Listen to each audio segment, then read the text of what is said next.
everybody, Brandon Jones here. I got Ben Moore with me. Hi. And there's a reason why. Is there? Yes.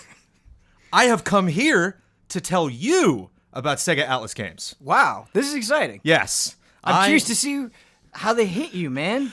This is going to be a bundle here of Atlus games. I went to one appointment and I got to play a bunch. And it was very different, I got to tell you, Ben, from a lot of the other E3 pre-E3 judges appointments, because there are sometimes you go to one appointment, they have separate games, and they usually have those at different setups. So it's like one's on PC, one's on console, or they might be on different consoles, or they're just really different games. And so one side of a room will be a bunch of setups, and then the other side of the room will be a completely different game. All of these were loaded on one PS4. That sounds lovely. And it took me a while, because when I first came up, one was just playable, and so I started playing it, and then I realized, like, oh, we don't even have to move. This is great. And so we at our leisure could jump in, jump out, and check out stuff. So I skipped one game, but it was similar to another game that I played, and it was really tricky to try to figure out based on like how much time was left and what was going on in each demo. Sure.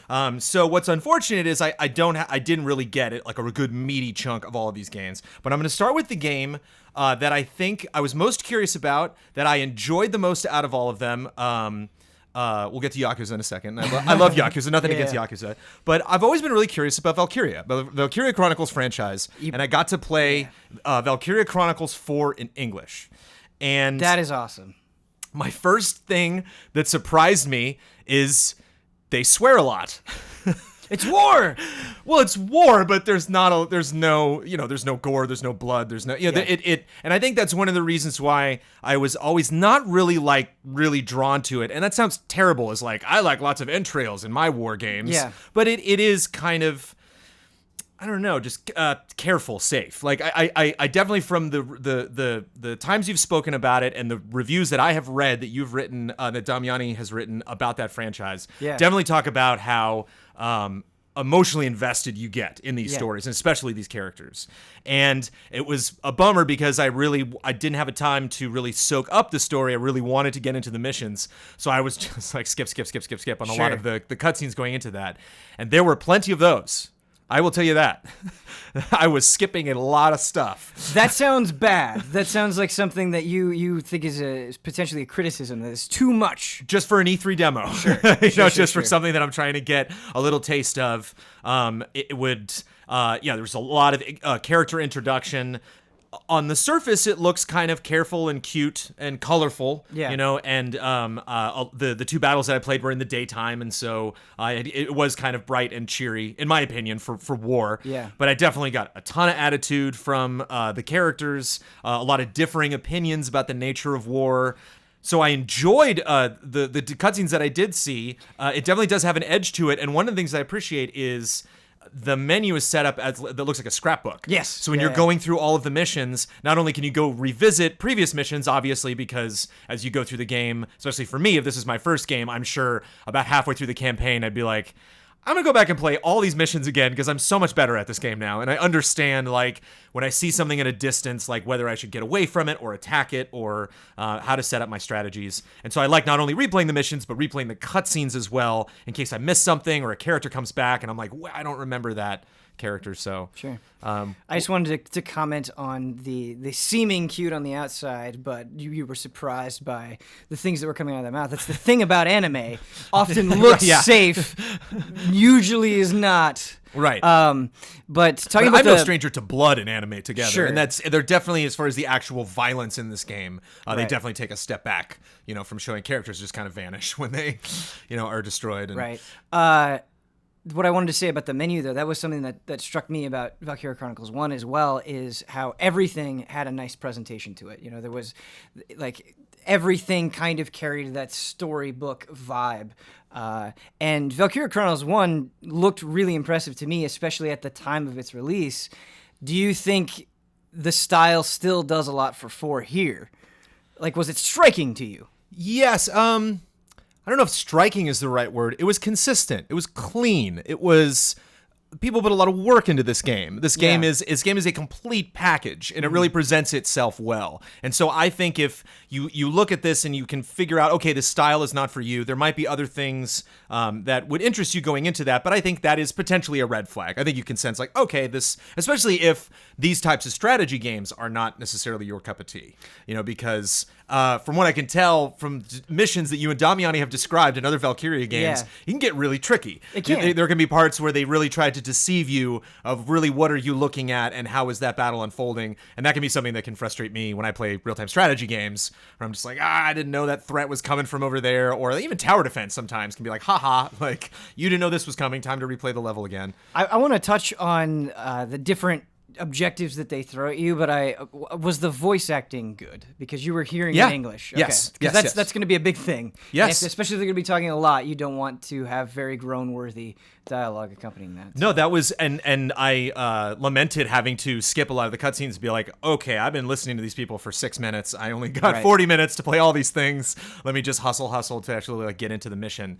But I definitely felt a weight there. I definitely felt like each character was represented individually. I didn't feel like another soldier, whatever. Like, they did a good job of when they introduced someone, they said their name and rank. So, like, I wrote down all of the names. And then, like, I talked to Damiani later. He's like, oh, I played that demo. So I'm like, all right, well, I don't need to tell you who the characters are. And that's not necessarily, like, maybe the take that you want from me with this game. One of my major concerns is that the gameplay would be slow. That they would give you the amount of time required to assess the battlefield and try to make your decisions and position your soldiers to be the most effective.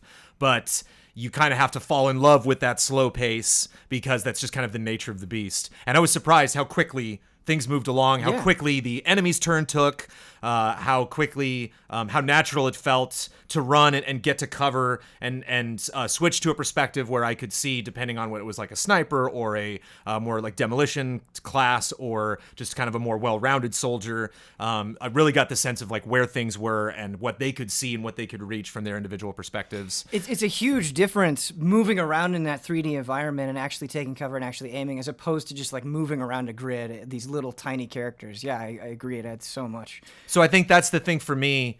If I was not only going to want to play this game, but to beat it, to actually like try to get into one of these and finish it and see what all the fuss is about, am I going to get to the end of the game and play a mission that's just like 3.5 hours long, where I'm like, and then at the 3-hour 15 mark, I fail somehow, and now I got to go all the way back and start it over again. And so I think that was the major thing that I took away that I liked, is it felt so accessible. The characters felt very clearly understood. The divisions, the relationships between them were attractive. I wanted to know more about them, and I wanted to explore more of this war.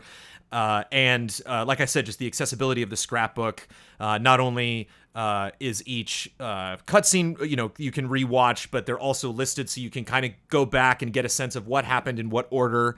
And just, I'm a sucker for a scrapbook. I don't know why. Like, I just love that aesthetic when it comes to, a chronicling a conflict like this, and these characters potentially going and exploring, because I think they start like in their hometown. I think it's like, oh no, the war has reached like where we're from, and so I think they're familiar with these environments. Very reminiscent of Valkyria Chronicles 1. I remember that, but I imagine they're going to be traveling to places, going into enemy lines, and so it would be interesting, I think, thematically, to see that scrapbook kind of evolve as they go through this journey and change, and I would assume lose some of their friends and lose some characters.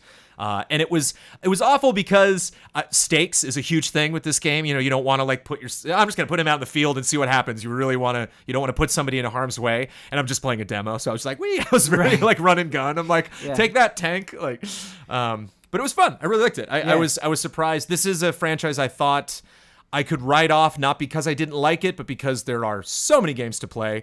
And is this something I really want to invest time in? But my meter went up. Good. Of the hype level of the Valkyria franchise. The last question that I have for you, and I think one of the two major things that why I speak about my experience with Valkyria Chronicles so fondly is what you alluded to with Damiani. And when he was describing the Japanese demo on Frame Trap, he was saying it was so cool because they were trying to trick you in the mission. They had like these wooden cutouts of tanks in this foggy area, and it felt like it was deceptive.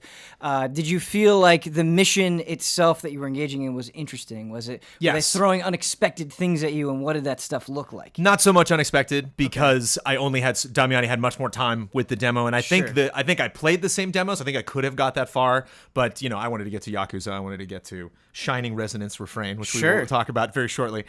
So yeah, it was very much a tutorial vibe from what I was playing. We're like, oh, here comes this new character. Here's how they work. Okay. And were they explaining you basic things like movement and how to attack? So I was learning a lot, and I was getting it and enjoying it. I felt empowered, when like enemy tank shows up and we get our own tank. It was fun to like sneak around and shoot them from the back, and I like that there is also a fun sci-fi vibe, which I didn't really get from, because you do kind of get a World War I, World War II, Old War kind of vibe from these, from their uniforms and from the weapons they use, and just the environment. Everything looks like France, it's very reminiscent of those conflicts. But at the same time, there's definitely like big batteries and electric weapons and stuff like that. So intrigued. We don't really do personal Christmas gifts with each other here at Easy Allies, and there's no pressure whatsoever. I understand we're all very busy people, but if you were to happen to play Valkyria Chronicles 4 when it comes out, and we could talk about it, cool, that would be a very nice gift. All right. No pressure. What about Shining Resonance Refrain? Well, I don't have any sort of like attachment or strong reference point for Shining Resonance Refrain. I've played Shining Force 1 on the Genesis, and I thought that was a super cool game. Yeah. But this is a very different thing. This is like a Tales action RPG. It is not a turn-based strategy game. I kind of dug. I didn't like the game. I'm not going to end up playing this. Okay. But I like that honesty.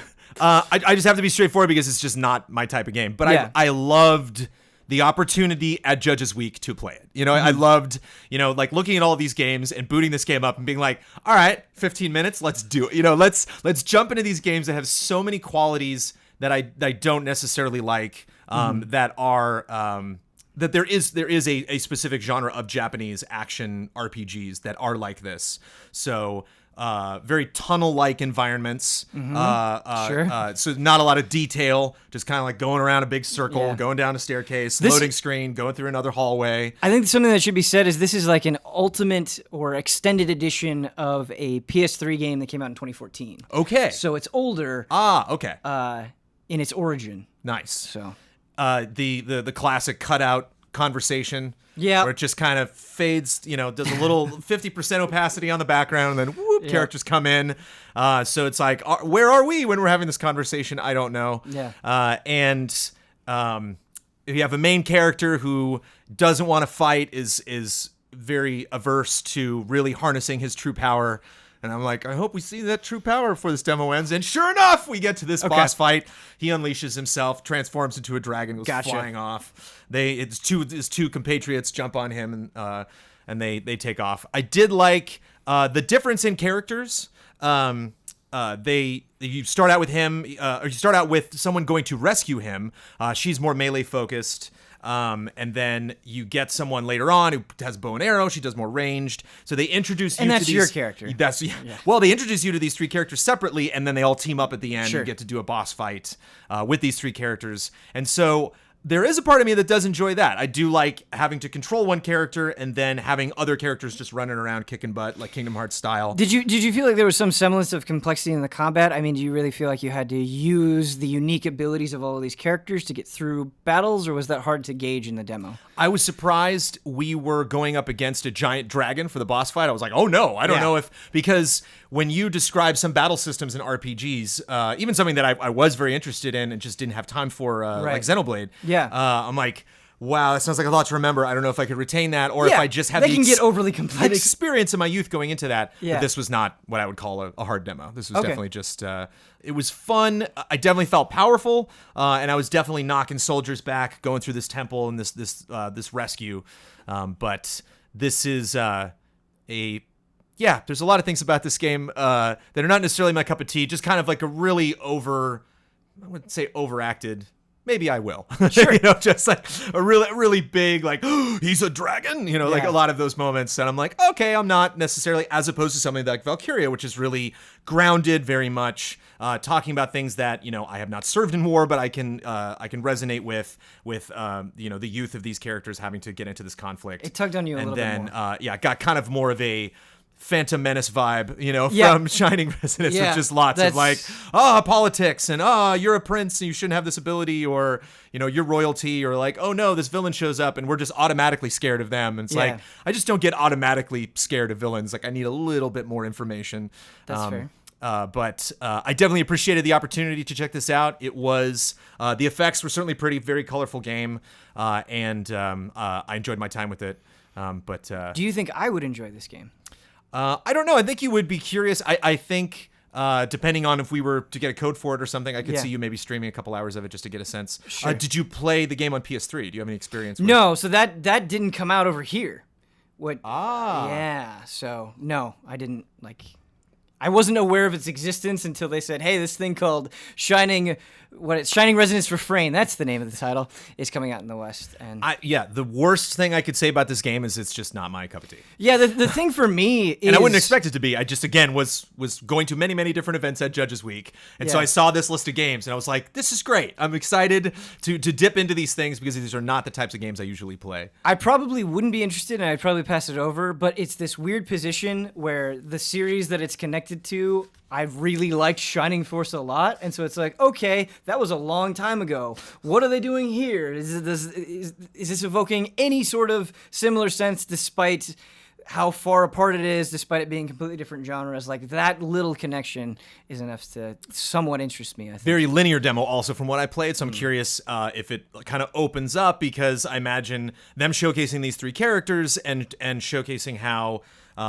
different they are. One is more ranged, one's more magic focused, one's more melee. They obviously tease like some transformations that the main character can do. So I'm hoping there's other characters I can go meet, and then changing out my party. And so then I imagine things get really complex. But I wonder, because I just love to overdo things in RPGs, like, do I get a little bit more freedom in here? Like, now that I've escaped this tutorial intro, do I then get to maybe choose where I get to go next? Get some opportunities to level up or experiment with some characters before I'm thrust into another story mission or boss fight, and just did not get that far. So, Brandon, I feel like you're building this beautiful plate of Japanese games for me. We had Valkyria Chronicles 4, which is the meat, right. Shining Resonance Refrain, which is the vegetables, and I believe we're going to be getting into the potatoes. The potatoes, now. Yes. Yeah. Do you have any experience with the Persona franchise? Oh, yes. I don't know if you know this, but there are some music variants of the Persona franchise. Yeah, I reviewed Persona 4 Dancing All Night. I know you did. Oh, he remembers. We have Persona 3 Dancing in Moonlight and Persona 5 Dancing in Starlight. Yeah. I did not play Persona 3 Dancing in Moonlight. Oh, okay. I watched other people play it. It looked pretty similar to Persona 5 Dancing in Starlight. That's with Persona 3 fair. characters. Yeah. And with, Persona 5 being that new hotness for me, putting the time I did into the game and recognizing the characters. More attachment. There were two characters I did not know that jumped in, so I did not get that far. But played some Persona 5. Love music rhythm games. And the music in Persona, so good. Yeah. And so all of these tracks definitely had a really great vibe. It was fun to see them going to some environments like the subway that I recognized. Yeah. Some environments, Morgana was on the beach for some reason. She was rocking out on the beach. I was like, okay. There's a really good beach scene in Persona 5. So okay, so but I remember you actually when you reviewed the Persona 4 dancing game, you were like surprised that like there's actually a story here. Like there's actually a reason. There's an original story for them to all be together. Yes, that's lengthy in Persona 4 Dancing All Night. And the demo I played was entirely in Japanese. The menu was in Japanese, the voice acting was in Japanese, the song was in Japanese. Yeah. So well, it's not coming out until next year over here. So they're probably just not ready yet. Atlus has done that before, where they're like, "Hey, we're bringing this over, but we don't have any English stuff to show you. Here's the Japanese version." And they very wisely put the proceed with the next menu option at the very top of all menus. Yes. And so every time a menu came up, I was like, X? Like, okay, so I think we're good. All right, I think these are songs. Yeah. And then you can hear the song when I'm selecting. Okay, yeah, that's a good song. I'll do that one. And then another menu comes up. X. Oh, and we're playing. Nice. Because I really didn't want to be that guy that like grabs one of the Atlus people. Like, what does this mean? Yeah, these characters are strange to me. Yeah. And I dug it. One of the things that I didn't like about it, which is such a stupid nitpicky thing, is so you have a circle and then you have face buttons. You have the up, left, and down on the left side, and you have the face buttons, triangle, circle, and square, X on the other side, and the things correspond. So you have a lot of visual information coming out of the center of the screen and going out. And so it was really interesting, like kind of adapting my visual sense to understanding, like, okay, I don't need to, because when I first started, I'm like looking around the corner at all of these things hitting. And then after a while, like I'm getting comfortable with this. I can really just kind of stare at the action happening on screen, which is pretty rare actually for a music game. Because in music games, typically like whatever's happening on screen, I'm not seeing at all. Right. So that was an interesting style to like push things out to the edge of the frame. Did Persona 4 do that? Yeah. Okay. Yep. Same sort of style. So from your perspective, just from what you've seen from these games, does it look like it wasn't broken, they didn't fix it, they just wanted to bring this style to other versions of Persona? Yeah, it's interesting that we're getting, like, at the same time, a Persona 5 dancing game and a Persona 3 dancing game. That's a lot of dancing, which isn't necessarily a bad thing. If you care more about one cast or another, you can focus on that. What I want to know is neither of these games is going to have a story mode at all. That's just not here in either game. Do you think that is a problem for you? Like, was the dancing, from a casual perspective, was the dancing fun enough for you to be like, yeah, I would want to play more of this? Was the rhythm game aspect strong enough? Yeah, I'll tell you my major turnoff. And I don't know if this is something that once you add English to it, maybe because I was kind of like separated from any kind of context going into this stuff. And so one of the major turnoffs was there is a clicking noise that happens every single time you input something correctly. And I don't like that noise. And it doesn't jive with the music. It's just kind of like click, click. Yeah, you did it. Click, click. And so it was weird. It felt good when I was like, oh, I'm clearly in sync with the beat. Yeah. But when the music rhythm games that I play, I'm used to having a like, yeah, you did it sound that kind of maybe sounds like one of the instruments that's in the song. Yeah. Or like a no, you didn't. No, you messed that up sound, like that was not even close, or even potentially a range based on how well I did with my accuracy. And this was click for wrong, click for right, click, click, click, click, click. Other Japanese rhythm games do that same thing, where there's a sound. And I get you. It was something that I initially threw me off too, but you do get used to it. You just kind of... You don't really zone it out, but because your brain gets so used to hearing it and expecting it, it's not as jarring over a period of time. I think the best thing that it benefits, like it makes the song a little annoying, and it's something that, like you're saying, you just kind of got to like fit into your brain. But at the same time, like it's very clear when these things are happening, and you definitely know, kind of Parappa style, like you were not on. It just didn't sound good. Exactly. You were just not on the beat there. Yeah. I think I love the attitude. I love the environment. It was fun to just see all these people just jamming and having a good time. Like the two characters that I didn't know, one character started out, singing and dancing to the song, and then another character came in, and they were like alternating back and forth. It's funny because this is such a fan service game. Yeah, it's for people that are really attached to those characters, and just from my perspective, it's like, hey, do you want to see the casts of Persona 5 and Persona 3 in new dancing outfits? Like, yes, like I will pay money to see that and have them dance to remixed versions of the songs. So it's like kind of a hard thing to criticize. I'm sure there are people out there that maybe played Persona 4 Dancing All Night because they wanted to do rhythm game and they have no attachment to Persona 4, but I doubt that's not very many people, right? Yeah. Like if you're into this, you probably were already all in. So I don't know. And I enjoyed it. I think that's the tough thing, is that like not a lot of these games are maybe games that I'm going to like rush to play or immediately going to just fly to the very top of my just of get my stack of Valkyria games. Chronicles 4. I think of all of these, Valkyria Chronicles 4 is up there. Sweet. Also up there though, Ben. Yeah. Yakuza Kiwami 2. Yeah. I was so excited. I want to get your perspective on this because there was somebody saying like, hey, just if you're going to E3 and you're going to play Yakuza Kiwami 2, the demo is huge. Yes. Be prepared. Yes. That's exciting. Yes. Yakuza Kiwami 2 was the game I was playing when they came over and said, it's time to get back on the bus. Sure. And I was like, no. Yakuza Kiwami 2 was the game I played last, and so everything, I'm like bailing on these demos, being like, all right, I did 3 songs, I'm out. Okay, I got my 3 characters in the boss fight in Shining Resonance, I'm out. Time to get into Yakuza, because I knew I was going to like Yakuza. And I knew that my hot take on Yakuza Kiwami 2 was not necessarily going to like tip people over into playing it. Yeah. I just loved what I played. And like, I don't know what's wrong with me, Ben, that like I love every time I've spent with Yakuza. It's great. Yeah. I don't know why I don't play more Yakuza. I don't either. I feel like it has all of the components that are necessary for Brandon Jones. I was just doing this the whole time. Yeah. It was just a consistent rumbling of right. Like you. I always used to get mad when people would constantly compare Yakuza to Grand Theft Auto, but you're somebody that loves Grand Theft Auto, so I'm going to make that comparison here. Oh, yeah. Night and day. Yeah. Totally different games. They are totally different games, but I think something that you like about Grand Theft Auto is I do think you get invested in the story and the characters. I think you want to see that resolve. Yeah. But I also think you just enjoy messing around in the world, and you could totally do that here. Like you can kind of take it at different points of seriousness in a really great way, and I hope that came through in the demo. Immediately, I start Chapter 2, and we are on a train going to Sotenbori, which is in Osaka. Now, Kamurocho is not a city, it's like a district, right? Yes. Well, is Kamurocho in Tokyo, or where's Kamurocho? Kamurocho is not a real... No, I know. Yeah. And so they mentioned Osaka, like they were on the train going toward Osaka, but the specific like town I was in or district I was in was called Sotenbori. Okay. And so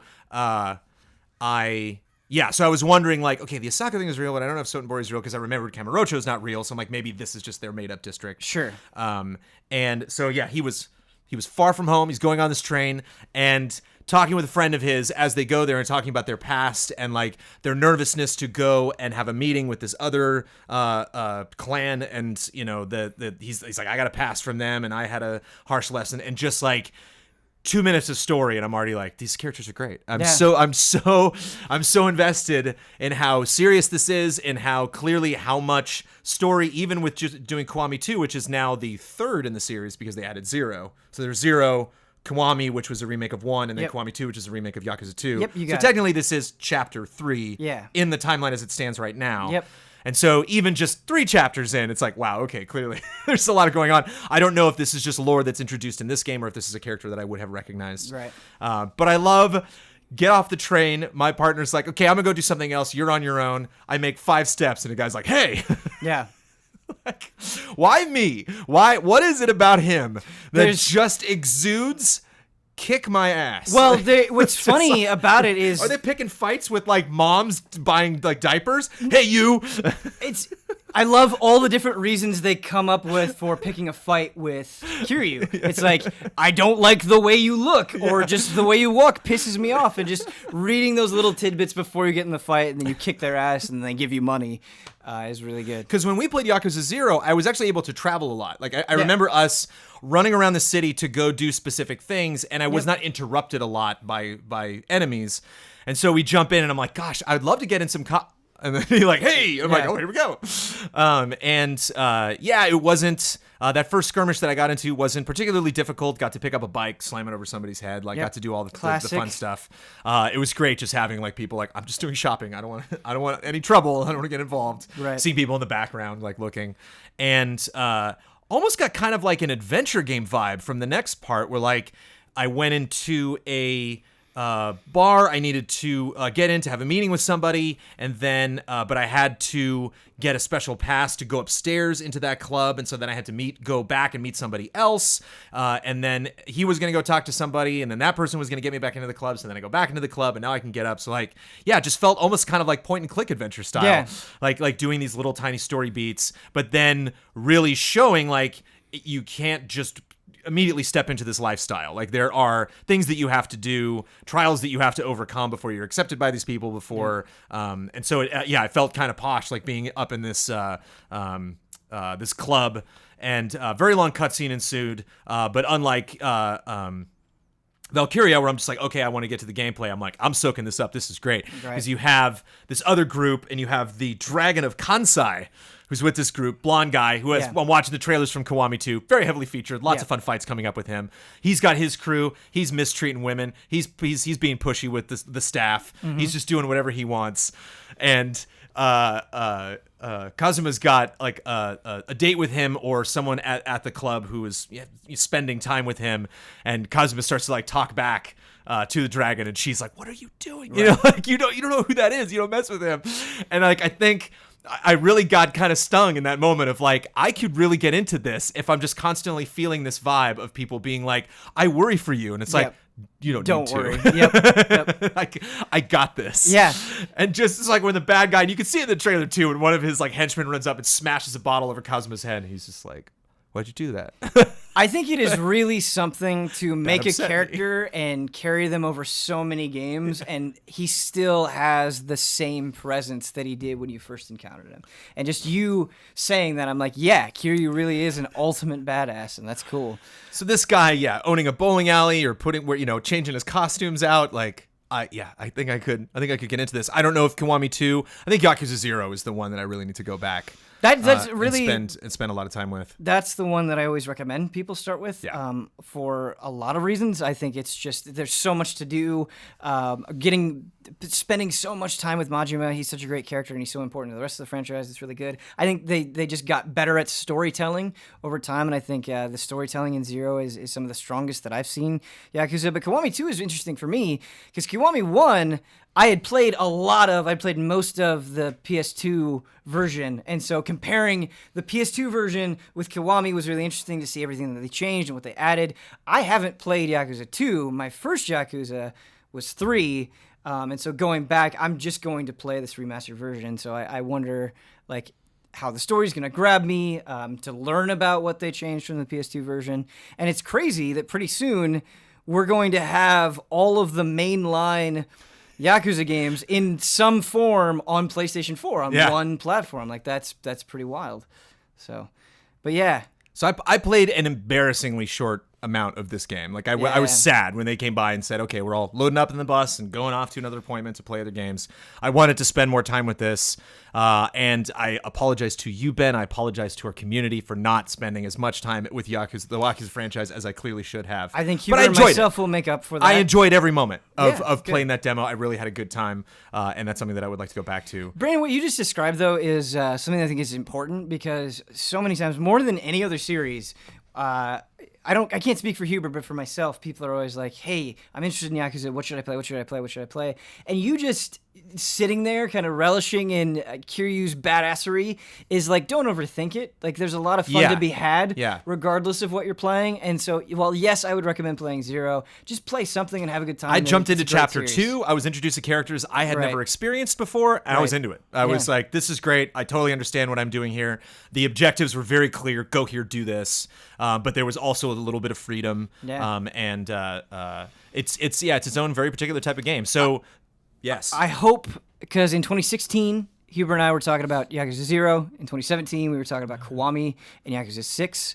I hope that like every E3, there's some new Yakuza game to get hyped about. At least right now, I feel that way. It's kind of become this cool tradition. Well, it's interesting when we do the community showcase, and previously in community comments, Persona was like in every single episode. We were always talking about Persona. I knew we had a good community. And Yakuza took over. Yeah. When the Persona talk died down, Yakuza was there to come back in. A lot of people were like, so I'm doing this. I had this life event. I'm interested in playing this other game. Of course, I played Yakuza. And then moving on to these other things. So everybody had their own Yakuza take. Yeah. That is my Yakuza take. It was a good take. So even though I played just little samples of each of these games, I thought it would be prudent to include them all together in one big SEGA Atlus package. And I very much appreciate you sitting down and filling in the gaps. Yeah. And letting me I tried my best. blab about them. And I hope you appreciate my take on it. Yakuza and Valkyria, I think, were the two that I am most excited to get back to. Will that actually happen? Stay tuned. Thanks for watching, everybody. 一緒にね